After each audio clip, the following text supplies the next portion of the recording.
bütün tarixi qalın bir kitab kimi görə bilərik? Heç bu barədə düşünmüsünüzmü ki? Əgər bu kitabın bəzi səhifələri olmasaydı, nə olardı?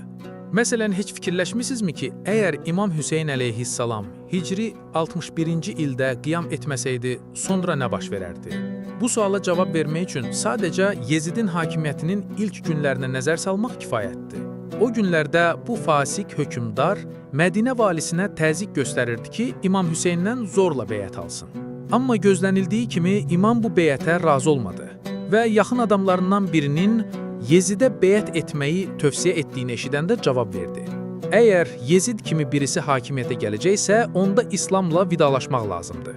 İmam başqa bir yerdə düşmən ordusuna xitab edərək belə deyirdi: Hər kim zalım bir hakimi görsə ki, Allahın haramını halal edir, günah və fəsadla Allahın bəndələri üzərində hökmranlıq edir. Lakin nə sözü, nə də əməli ilə onun bu əməllərinə etiraz etməzsə, Allah həmin şəxsi də o zalımın əzabına düçar edəcək.